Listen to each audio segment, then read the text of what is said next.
My name is Stella Whitmore, and last year my father forbade me from celebrating my daughter's 8th birthday because, in his words, your brother's kids don't feel special enough lately.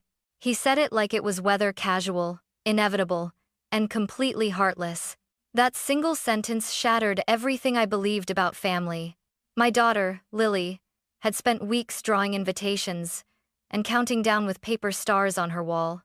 When I told her the party was canceled, she asked in the smallest voice, "Did I do something wrong?" That night, while my father poured whiskey and my brother laughed in the living room, I packed 2 suitcases, grabbed Lily's hand, and walked out of the only home I'd ever known. We left behind their perfection, their rules, their golden children. A year later, happiness found us again. And when they saw it, it destroyed them. Growing up in the Whitmore house meant living under a spotlight that was never pointed at me. My father, Richard Whitmore, was the kind of man who measured affection like a banker. Every smile had an interest rate.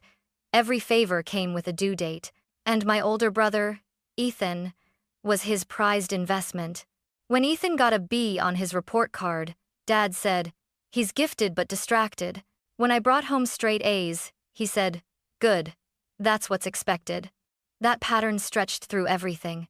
Ethan's soccer trophies lined the living room shelves. My nursing degree hung in a hallway no one walked through. It didn't matter that I worked 2 jobs through college, that I paid my own tuition while Ethan borrowed money and forgot to return it. Dad called him ambitious. He called me responsible. Different words for the same invisible role. The one who holds things together so someone else can shine. When Mom was alive, she used to whisper, "Don't take it personally, sweetheart. Your father just wants to be proud." But after she died, pride became the only language he spoke. Ethan became his mirror. I became his mop. By the time I had Lily, I'd accepted it. I thought, distance would protect me, different house, different life. But control has a way of traveling through bloodlines. Last spring, I brought Lily to visit Dad. She was wearing her favorite blue dress, her curls tied with a ribbon she'd picked out herself. She ran into the living room holding a handmade card that said, "You're the best grandpa," in glitter glue. Dad smiled, distracted, and said, "That's nice, sweetheart. Go show your uncle." Ethan was there, of course, leaning back on the couch, his twin boys climbing all over him while he showed Dad photos from their private school's innovation fair. Dad's laugh filled the room. He didn't even glance at Lily's card. I stood there, invisible again, and told myself it didn't matter. But it did. That same night, Dad called me into his office. He didn't even look up when he said it. "Stella, you can't have that birthday party for Lily here this weekend." "What? Why not?" "Ethan's kids have been feeling left out. They saw your decorations, the balloons, the cake. It's too much. They're sensitive right now." I blinked. "It's 8 kids and cupcakes, Dad. Not a parade." "You'll understand when you're older," he said, as if I wasn't 33 with a mortgage and a child of my own. And just like that, Lily's joy became collateral damage in their endless competition for my father's attention. Something in me, something quiet but sharp, began to shift that night. It wasn't anger yet. It was recognition. For the first time, I saw the ledger clearly. In his book, our happiness would always count as someone else's loss. I sat in my car outside my father's house for almost 10 minutes, gripping the steering wheel like it could explain what had just happened. Lily was in the back seat, humming softly, clutching a bag of pink balloons she'd picked herself. She didn't know yet, and I didn't know how to tell her. When we got home, she raced to the kitchen table where her hand-drawn invitations waited in a neat pile covered in glitter and crooked hearts. "Lily. Mommy, can we give these to my friends tomorrow?" "Me, sweetheart." I swallowed. "Me. Grandpa thinks we should wait a little while." Lily. "Wait? Why?" "Me. He wants to make it a family thing. With your cousins." Lily. "But I already drew my cake." "Me. I know, baby." Her eyes clouded with confusion. She didn't cry. That was somehow worse. After she went to bed, I called Ethan. He answered on speakerphone.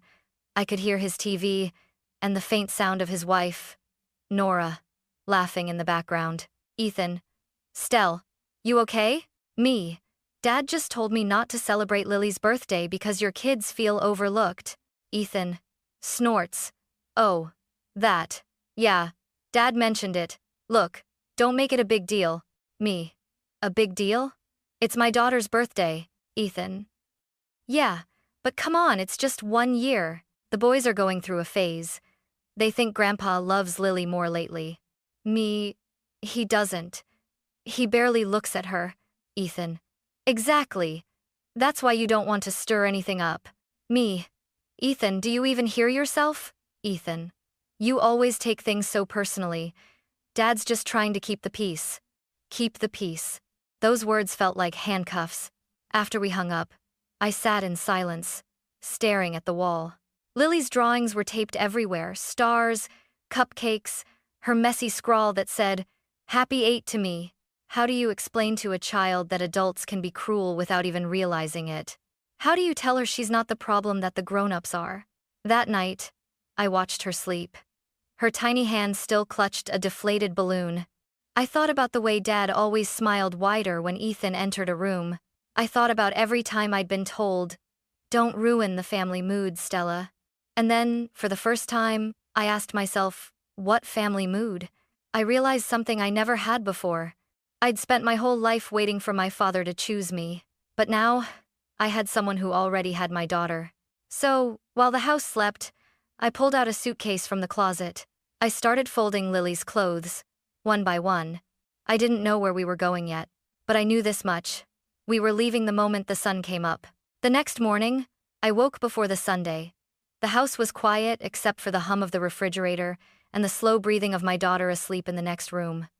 I stood there for a moment, staring at the family photo on the wall.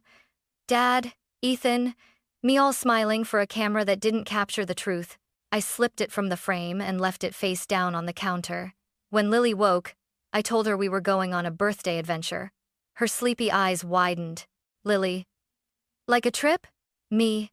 Exactly. Just you and me. Lily. Do I need my teddy? Me. Definitely. He's invited. By noon, we were on the road with 2 suitcases, a stuffed bear, and a playlist of songs she loved to sing off-key. I didn't have a plan, only a direction. Away. We stopped at a tiny roadside motel off Route 19, the kind with flickering neon letters and a vending machine that only took quarters. The woman at the front desk looked at me like she'd seen 100 stories just like ours. She handed me the key with a gentle smile. Receptionist. It's not fancy, but it's clean. Room 6 doesn't leak when it rains. The room smelled faintly of lemon cleaner and old curtains. Lily jumped onto the bed, the springs squealing under her laughter. Lily. This is like a secret hideout, right, Mommy? Me. Exactly. Our secret hideout. She spent the next hour arranging her stuffed animals on the windowsill, whispering that they were the party guests who made it. I turned away so she wouldn't see me cry. That night, we ate microwave macaroni and shared a single slice of gas station chocolate cake. She sang "Happy Birthday" softly to herself, and I joined in, our voices thin but steady. When she blew out the candle, she giggled and said, "Lily, I wished for more birthdays like this." I froze not because of the wish, but because she said it without sadness. It wasn't about what we'd lost. It was about what we'd found. After she fell asleep, I sat by the dim bedside lamp, scrolling through my phone. Missed calls. Dad, 7, Ethan, 4, 1 text from Nora. You'll regret this. Family is family. I almost replied. Then I deleted the draft. Outside, trucks rolled down the highway, their headlights painting stripes of light across the ceiling. I listened to the sound of rain beginning to fall, the first real silence I'd felt in years. Somewhere between the hum of the AC and the rhythm of my daughter's breathing, I realized something simple and terrifying. I had no idea what tomorrow would bring. But, for the first time, I wasn't afraid of it. Freedom, I learned, doesn't come with fireworks. It comes with paperwork, exhaustion, and the quiet panic of realizing you've burned every bridge behind you. The first week at the motel blurred together early shifts at the hospital, sleepless nights beside Lily, and the steady rhythm of second-guessing myself. Was I reckless, ungrateful, or just finally awake? On the 3rd morning, my father called again. His name flashed on the screen like a wound that wouldn't heal. I stared at it until the ringing stopped, But then came the voicemail. Dad. Stella, this is absurd. You're overreacting. You're putting that child in the middle of your emotions. Come home, and we'll talk like adults. I played it twice. Not because I missed him, but because I needed to hear it clearly. He didn't ask if we were safe. He asked for control. Then came Ethan's text. You're splitting the family. Dad's sick about it. Do the right thing. I wanted to throw my phone across the room. Instead, I turned to Lily, who was coloring by the window. She was drawing balloons again, pink, blue, yellow, the same ones Dad had called too much. Me. What are you making, honey? Lily. Our next party. Me. Softly. You don't want to do that with Grandpa? Lily. Shaking her head. No. He said I couldn't have one. So, I'll make my own. Her words hit deeper than any sermon. She was 8, and already she understood what most adults never do. Joy isn't permission someone else gives you. I made a decision that day. We weren't going back. Not to the house that smelled like old power and guilt. Not to the constant measuring of worth. Within a week, I found a tiny apartment near the hospital. 1 bedroom, peeling wallpaper, but sunlight in the mornings. The landlord, an old man with shaky hands, handed me the keys and said, Landlord, door sticks a bit. You'll need to give it a firm push. Me, smiling. I'm good with stubborn doors. Lily and I moved in that weekend, with 2 suitcases and a thrift store couch that leaned to one side. We didn't have much, but we had air that felt ours. Still, the phone kept buzzing. Dad's messages grew colder. Dad, after all I've done for you, this is how you repay me? Ethan, don't make me the bad guy here. You're being dramatic. I stopped replying. Instead, I created a folder on my phone called Weather, just like I used to track storms during nursing school. Every voicemail, every text went there. Because when you know a storm is coming, you don't argue with the thunder. You prepare for the rain. A year passed faster than I expected. A blur of school mornings, late shifts, and nights filled with bedtime giggles instead of apologies. Our little apartment began to look like a home. The walls were covered with Lily's drawings. Rainbows, cupcakes, a stick figure version of me holding her hand under a big blue sky. She didn't talk about my father much anymore. Sometimes she'd ask, Do you think Grandpa misses me? And I'd answer honestly, maybe. But missing and caring aren't always the same thing. When her 9th birthday came around, she woke me up before sunrise. Lily, Mommy, can we do it this time? The real party? Me. Yes, sweetheart. The real one. We spent weeks planning every tiny detail. Nothing fancy, just joy done right. We borrowed a neighbor's courtyard, hung paper lanterns, and baked the chocolate cake ourselves. Lily insisted on a bubble machine. Because bubbles make everyone smile, she said. The morning of the party, I got a call from Nora, Ethan's wife. Her tone was sweet, but her words were sharp. Nora. Hey, Stella. The boys heard you're doing something for Lily. They feel excluded. Me. They're welcome to come. Nora. Pause. Really? Me. Of course. It's a birthday, not a battlefield. When the doorbell rang that afternoon, Lily was already spinning in her new yellow dress. The first guests were her classmates, then a few neighbors, then unexpectedly Ethan's kids. They stood awkwardly at the gate, clutching gift bags. Lily, running up. You came, cousin. Mom said we could. You have a bubble machine? Lily. Yep. Come see. For a moment, everything was perfect. The sound of children laughing filled the air like music. No tension, no hierarchy, just the simple chaos of joy. Then, as the sun began to set, a familiar voice broke through the laughter. My father. He stood at the gate holding a giant wrapped box, and the same stern expression I'd seen my whole life. Dad. I'm here to make peace. Where's my birthday girl? Me. Outside, playing happy. Dad. You didn't invite me. Me. You told me not to celebrate her last year. I assumed you weren't interested. He sighed, pretending patience. Dad. Stella, stop being dramatic. Let's not ruin another family moment. Me. There's nothing to ruin, Dad. You already did that. The look he gave me was the same one that used to make me shrink as a child. But this time I didn't. Dad. Your brother's on his way. We'll settle this properly. And just like that piece turned to a warning. Because I knew what settling it properly meant in our family. Making sure I remembered my place. The sun had already started dipping behind the rooftops when Ethan arrived right on cue, like a storm that had been circling all day waiting to break. He stepped through the gate wearing a pressed white shirt, sunglasses still on though the light was fading, and that smug half-smile that always made my stomach tighten. Behind him trailed Nora, looking tense, her eyes darting between him and my father as if she already sensed what was coming. Lily's laughter faltered the moment she saw them. The courtyard went quiet, the kind of silence that hums before thunder. Ethan. So this is it? The rebellion of the century? Me. It's Lily's birthday, Ethan. Not a political protest. Ethan. Funny, Dad said you didn't even invite us.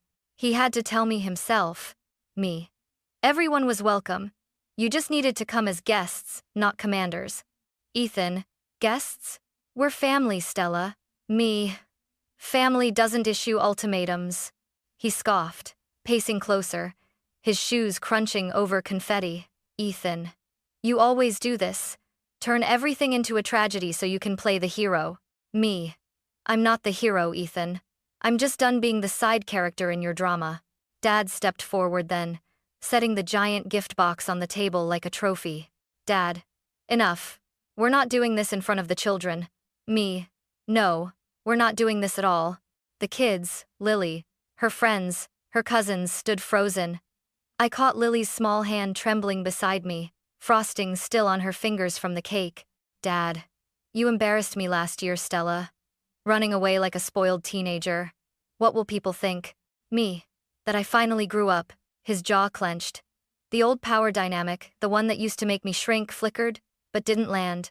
I felt something stronger this time. Ethan. Apologize to him, Stella. You owe Dad that much. Me. No. What I owe is to my daughter a day without shame, without rules that only protect your ego. Dad's voice sharpened. Dad. Watch your tone. Me. Watch your priorities. Lily looked up at me, eyes wide. Lily, whispering. Mommy, did I do something wrong? Me, kneeling. No, honey. You did everything right. You're allowed to be happy. That broke something open in the air. Ethan laughed a hard, bitter sound. Ethan. There it is. The victim act. You always know how to make yourself look righteous. Me. No, Ethan. I just stopped pretending your comfort is the price of my peace. He slammed his hand on the table. The cake wobbled, tilting dangerously. Ethan. You've poisoned this family with your resentment. Me. No, I just stopped swallowing yours. And then it happened. He shoved the table. The cake collapsed onto the grass, the frosting splattering across the floor like a wound. The kids gasped. Lily let out a startled cry. I moved instantly, pulling her into my arms. Her body shook against mine, small and warm and terrified. I turned slowly to face my father. Me. Look at her, Dad. This is what your version of keeping the peace looks like. Dad. He didn't mean... me. Don't excuse him again. The old man's face flushed red. Dad. You've lost your mind, Stella. You think walking out makes you strong? It makes you ungrateful. Me. Grateful for what? Years of walking on eggshells? Of teaching my daughter that silence keeps the family happy? My voice rose, cracking. The neighbors were probably hearing every word, but I didn't care. I'd been quiet my entire life. Ethan straightened, his voice low, venomous. Ethan, you owe us an apology today. Right here, in front of everyone. Me. You want a show? Fine. Here it is. I turned to the kids, Lily, her cousins, her friends. Me. I'm sorry you had to see adults forget what kindness looks like. But I'm not sorry for standing up for my daughter. Silence. The kind that fills your ears until all you can hear is your own heartbeat. Dad pointed toward the gate. Dad. If you walk away now, don't come back. Not for holidays. Not for anything. Me. That's not punishment anymore, Dad. That's relief. Ethan's lip curled. Ethan. You'll regret this, Stella. Me. Maybe. But at least the regret will be mine. I turned to Lily. Me. Grab your things, sweetheart. we're leaving. Lily, shaky. But the party? Me. We can have another one. A better one.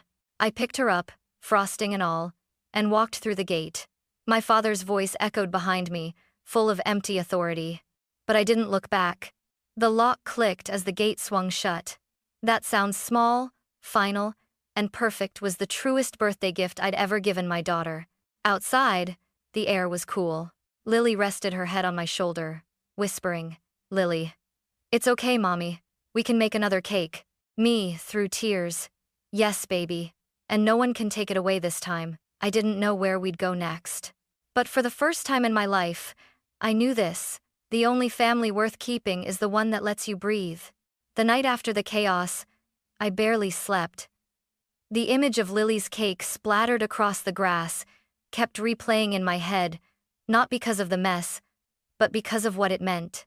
That cake had been love made visible, and they'd crushed it to prove a point. But morning light has a strange mercy to it. It doesn't erase pain, but it softens the edges. When I opened my eyes, Lily was sitting cross-legged beside me on the couch, holding a cupcake she'd saved from the night before. Lily. I fixed it, Mommy. She'd scraped the frosting off the floor, reshaped it, and added a single candle. Me. You did? Lily. Yep. It's a new wish. Me. What did you wish for? Lily. For us to stay happy, even if nobody else is. That wish became our new rule. The following weeks were quiet, deliberately quiet. No phone calls, no apologies, just silence, and it was glorious.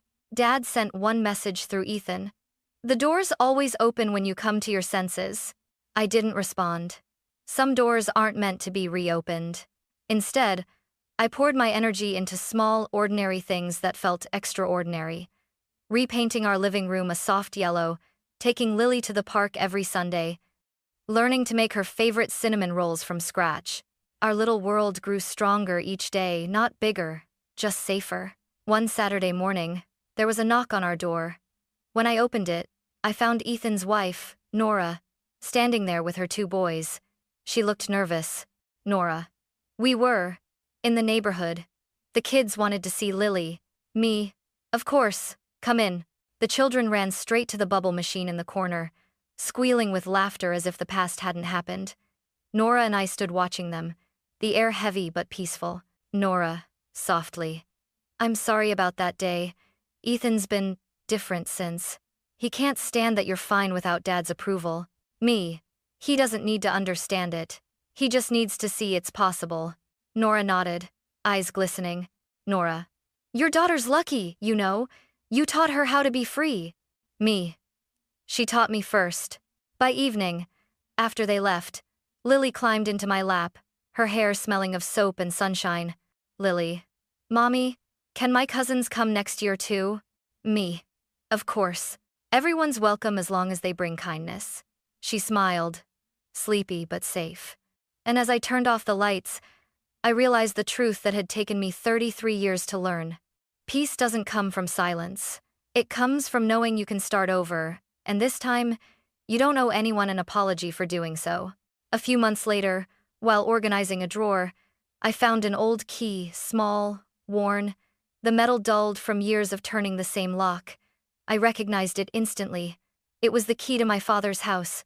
I held it in my palm for a long time. That key had once meant safety. Then it meant silence. And now, it meant nothing at all. I thought about mailing it back, but I didn't owe him that closure. Instead, I walked down to the river near our apartment, tossed it into the water, and watched the ripples swallow it whole.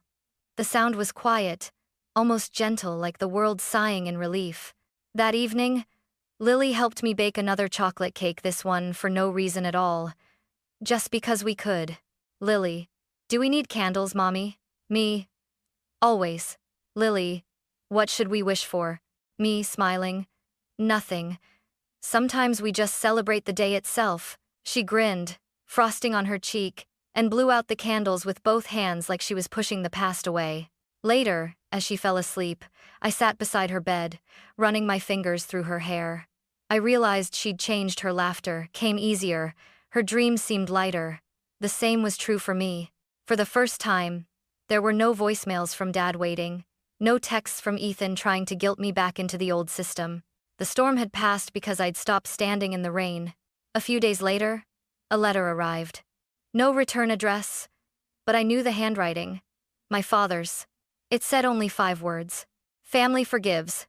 Come home soon. I folded it carefully, slid it into a drawer, and whispered, "Me. We already are home." That night, I tucked Lily in and sat at our kitchen table. The same one we'd eaten countless dinners on, scratched, uneven, but ours. The lamp cast a warm pool of light, and for once, I wasn't waiting for something to go wrong. I thought about all the doors I'd unlocked in my life, hospital rooms, apartment gates, even my father's house once upon a time. But the most important one wasn't made of wood or metal. It was the one inside me. The one that finally clicked open when I realized I didn't need permission to live in peace. So I whispered it like a promise, not to my father, not to Ethan, but to myself and to the little girl sleeping down the hall. No one decides our joy again. And as the night settled around us, I could almost hear the faint echo of that old key sinking, a final, gentle sound of closure,